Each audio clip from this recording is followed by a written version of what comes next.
अस्सलाम वालेकुम वीवर्स, फ़ाइज़ सुख्ताई और आप देख रहे हैं बागी टीवी। गुज़िश्ता 3 दिनों से मैं आपके साथ छोटी-छोटी वीडियोस के साथ हाज़िर हो रहा था और मैं आपको अपने तौर पर गाइड भी कर रहा था कि अगर आप कहीं सैर व तफ़रीह के लिए अगर इस्लामाबाद से कहीं आगे जाना चाहते हैं, तो पाकिस्तान में बहुत सी ऐसी जगह हैं जहाँ पर सैर व तफ़रीह के लिए जाया जा सकता है फ़ैमिली के साथ। लेकिन आज आकर हमारे पास सिर्फ़ मरी रह जाता है और मरी पे जब बंदा जाता है और वहाँ पर ट्रैफ़िक और वहाँ पर महंगाई और वहाँ पर जो होटल्स वग़ैरह का जो अखराजात है, उस पे बड़ा बंदा का जितना मर्ज़ी बजट हो लेकिन एक बड़ा लिमिटेड सा उसका वो जो सारा सैर व तफ़रीह का जो वहाँ पर उसका जो उसने ज़हन बनाया होता है तो लेकिन वो बहुत कम होता है। इस पूरे रास्ते में मैं बड़ी कोशिश की कि कोई हम मुझे ऐसा जो बंदा मिले जो मुझे सिर्फ़ ये नहीं कि जिसको सिर्फ़ अपने गाँव का पता हो, तो मैं उससे सिर्फ़ बात करूँ तो लेकिन अल्हम्दुलिल्लाह मेरे साथ जो भाई इस वक़्त मौजूद है इनका नाम सरदार सज्जाद है और ये मकोल का जो इलाका है इस वक़्त हम यहाँ पर मौजूद हैं। बहुत खूबसूरत इलाका है। आप इस वीडियो पर आगे जाकर मैं आपको मनाज़िर भी दिखाऊँगा और यहाँ पर अखरोट अपना आलू बुखारा और सेब यानी कि सारा कुछ ही आपको मिलता है लेकिन अभी तो मौसम नहीं है। लेकिन ये है कि यहाँ पर और क्या-क्या है और टूर के हवाले से अगर आप फैमिली के साथ अगर सैर व तफ़रीह के लिए आएँ, तो मरी के अलावा क्या ऑप्शंस हो सकती हैं, तो ये हम इन्हीं से जानते हैं। तो बात करते हैं, इनसे पूछते हैं। जी, क्या हाल-चाल है आपका जी? खैरियत से हैं? जी, अस्सलाम वालेकुम। बहुत शुक्रिया आपके आने का और आपने इस काबिल समझा कि हम अपने इलाके का कुछ तारुफ़ भी पेश करें और उन भाइयों को जो सेहत के हवाले से दिलचस्पी रखते हैं, क्योंकि वो नेचर है, ये खूबसूरती है, ये दरख्त, ये पहाड़ और लोग आना चाहते हैं। लेकिन बाज़ दोस्त अहबाब को, बाज़ फैमिलीज़ को नहीं पता होता कि कौन-सा रास्ता इस्तेमाल करें और किस तरफ से जाएँ। आप मरी से आगे आएँ तो बहुत ही खूबसूरत इलाके आपको मिलेंगे।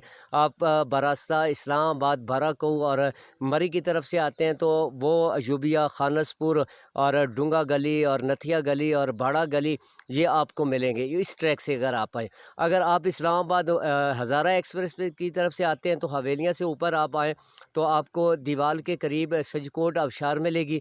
वहाँ से थोड़ा आगे आप चले जाएँ पूना तो वहाँ आपको अम्ब्रेला आबशार मिलेगी। इसी रास्ते से हवेलियाँ से आते हुए आप नथिया गली रोड पे या काला बाग रोड के ऊपर आएँगे तो रास्ते में ये कुदरती मनाज़र जो हैं जो अल्लाह की एक तख्लीक है वो भी आपको नज़र आएँगे और आसानी के साथ इस रोड के ऊपर ना तो ट्रैफ़िक कितनी होती है और ना इतना रश होता है, तो आसानी के साथ आप आ जा सकते हैं। अच्छा ये बताइएगा कि जो जब बंदा फैमिली के साथ निकलता है तो सबसे बड़ी जो 2 चीज़ें होती हैं वो एक सिक्योरिटी होती है और दूसरा ये कि अगर आप फैमिली के साथ आए हुए हैं, आपके पास गाड़ी भी है और इसका यानी कि अगर खुदा न ख़ास्ता कोई गाड़ी या कार या अगर उसको कोई मैकेनिकली कोई इश्यू बन जाए, तो क्या यहाँ पर अगर जो रास्ते आपने बताए हैं, यहाँ पर मैकेनिक या जो फैमिली को जो अगर जो तहफ़्फ़ुज़ चाहिए वो यहाँ पर जी मसला तो नहीं? अल्हम्दुलिल्लाह सिक्योरिटी के एतबार से जितना अमन वाला इलाका हमारा ये है हज़ारा और ये बिलख़ुसूस ये हमारे पॉइंट्स हैं जो सियाहत के हवाले से इसमें सिक्योरिटी का कोई मसला नहीं। हमारी पुलिस भी, हमारी इंतज़ामिया भी, यहाँ के लोकल लोग भी मुकम्मल तावन करते हैं। जहाँ तक आपने बात की कि गाड़ी या मोटरसाइकिल ख़राब हो जाता है, तो उसके हवाले से थोड़े-थोड़े फ़ासले के ऊपर कुछ न कुछ बाज़ार हैं, छोटे-मोटे मैकेनिक वहाँ बैठे हैं। यानी आप ये कह सकते हैं कि बुनियादी तौर पे अगर कोई हल्की-फुल्की ख़राबी है, तो वो दुरुस्त हो सकती है। अच्छा। अच्छा ये आप क्या सजेशन देना चाहेंगे कि कोई बंदा अगर फैमिली के साथ आता है और वो अगर इस्लामाबाद से आता है, दामन कोहली साइड से आता है, तो क्या टाइमिंग होनी चाहिए? कहाँ पर उसको स्टे कर लेना चाहिए? या कहाँ पर उसको रात का सफ़र करना मुनासिब है या नहीं मुनासिब? ये थोड़ा-सा गाइड करें ताकि जो लोग यहाँ पर ये वीडियो देखने के बाद आना चाहें, तो उनके लिए कौन से ऐसे मेन पॉइंट हैं जिनको देखे बगैर वो लोग वहाँ से ना वापस जाएँ? जी, अगर आप बरास्ता हवेलियाँ आते हैं, हवेलियाँ आखिरी स्टेशन है रेलवे का, रेलवे के ज़रिए भी आप आ सकते हैं। ट्रेन भी आती है यहाँ जी, पर? हवेलियाँ तक ट्रेन भी आती है, आप लाहौर और गिरदोनवा से लाला मूसा के रूट से ये होके आती है, कराची से रावलपिंडी से होके ये रेलवे स्टेशन भी है हमारे पास, आप उसके ज़रिए भी आ सकते हैं। फिर लोकल आपको ट्रांसपोर्ट मिलेगी, उसके ज़रिए टैक्सी के ज़रिए भी आप यहाँ का विज़िट कर सकते हैं। अच्छा मैं एक बात अगर ट्रेन का सफ़र ज़्यादा खूबसूरत है या लोकल जो है बस वग़ैरह उसका? मेरे ख़्याल में क्योंकि मैं ज़्यादा ट्रेन का सफ़र करता हूँ, तो ट्रेन का सफ़र जो है वो बेस्ट है और वैसे भी अगर पूरे दोस्त आते हैं, पूरी एक गैदरिंग और कंपनी बन के आती है, तो ट्रेन से बेस्ट कोई सफ़र यानी नहीं कि है। इकोनॉमिकल है, कोई जी, ज़्यादा महँगा नहीं है। महँगा नहीं है और वैसे भी सहूलत भी है उसमें। अच्छा। अच्छा, वो बात हो रही थी कि कहाँ पर रुकें और कहाँ कौन-सी जगह देखे बगैर वापस ना जाएँ? जी, मैं सबसे पहले ये कहूँगा कि जो भी फैमिलीज़ आती हैं वो सुकून के साथ इस इलाके का विज़िट कर सकती हैं और आ सकती हैं। नथिया गली में रिहायशी होटल्स मौजूद हैं। इसी तरह बड़ा गली में कुछ होटल बन चुका है और इसी तरह हमारा डूंगा गली में पॉइंट है रहने का। अशूबिया और खानसपुर और गिरदोनवा में होटल भी मौजूद हैं रिहायशी। लेकिन उससे आने से पहले आपका ये होना चाहिए कि आपका किसी होटल से राब्ता होना चाहिए कि आपके लिए रिहायशी कमरे अवेलेबल होंगे कि नहीं। ये ना हो कि आप यहाँ आके वो ढूँढना चाहें, तो फिर आपके लिए मुसीबत होगी, क्योंकि हर जगह से बंदा कमाना चाहता है और इन इलाकों की कमाई सिर्फ़ इन्हीं दिनों में होती है। अच्छा। टूरिस्ट के ऊपर ही इनका पूरा साल चलता है, क्योंकि फिर आगे बर्फ़बारी पड़ जाती है, रास्ते बंद हो जाते हैं, टूरिस्ट नहीं आता। तो इस हवाले से मैं ये कहूँगा कि अपने बजट को देखकर और अपनी जेब को देखकर वो सफ़र करें। अगर होटलों के मुख्तलिफ़ रेट हैं, अपनी हैसियत के मुताबिक उन्हें रिहाइश यहाँ अवेलेबल होगी। अच्छा, ये तो आपने नथिया गली या यूबिया वाला का बता दिया, लेकिन जब लोग इस तरफ से जब आगे आना चाहें, सज्जी कोट जैसे आपने अम्ब्रेला वाटरफॉल का ज़िक्र किया, इसी तरह आपने एक और आबशार है उसका भी नाम ज़िक्र किया। अगर लोग इस तरफ आ जाते हैं, ख़ासा लंबा सफ़र है, तो वहाँ पर भी कोई रहने के लिए कोई मुनासिब जगह पर है? ये सजीकोट आबशार या अम्ब्रेला आबशार या वाटरफॉल जो भी आप उसको कहें, वहाँ रिहायशी कोई रिहाइश का कोई एहतमाम नहीं। खाने-पीने की चीज़ें अवेलेबल होंगी, लेकिन रिहाइश नहीं है। रिहाइश आपको या तो हवेलियाँ रखनी पड़ेगी या फिर एबटाबाद रखनी पड़ेगी या फिर नथिया गली और उसके गिरदो-नवा में रिहाइश रखनी पड़ेगी।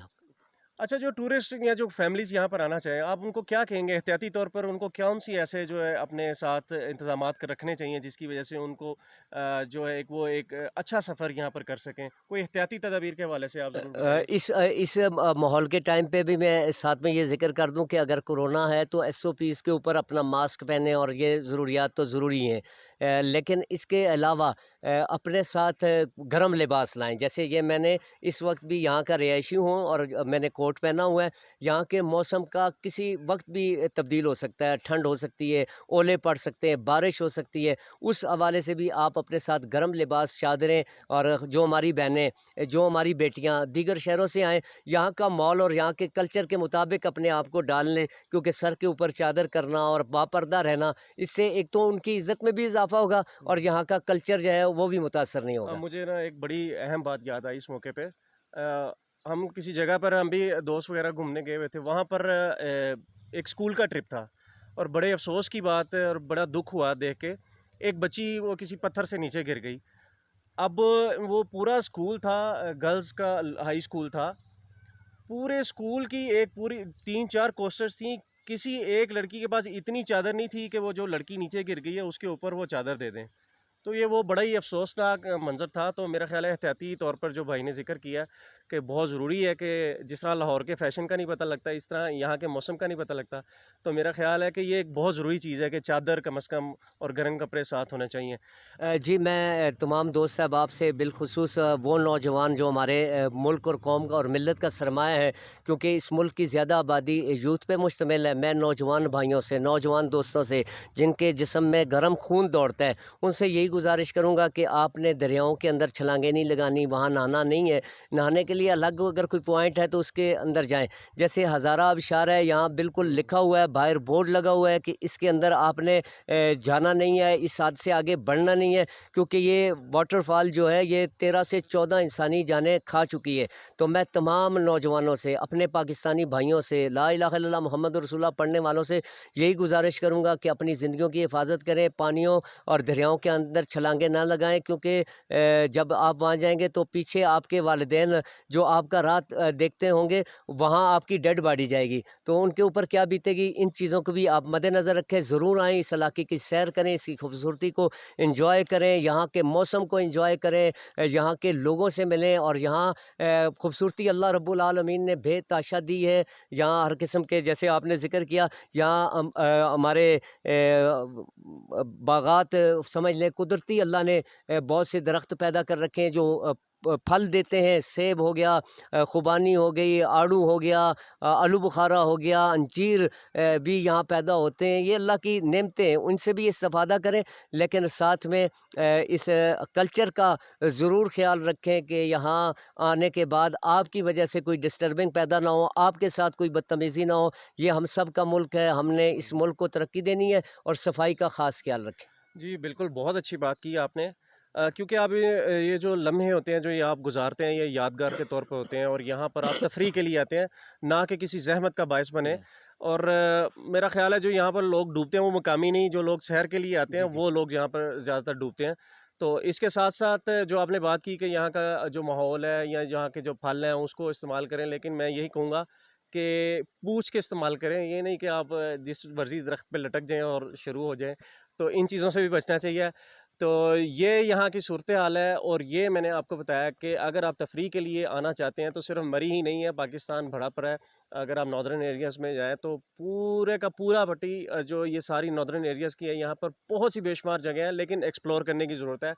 तो इंशाल्लाह नेक्स्ट वीडियो तक आप इंतज़ार करें, आपसे नेक्स्ट वीडियो भी इंशाल्लाह जल्द शेयर करेंगे। फ़ाइज़ सिक्ताई को इजाज़त दीजिएगा। अल्लाह हाफ़िज़।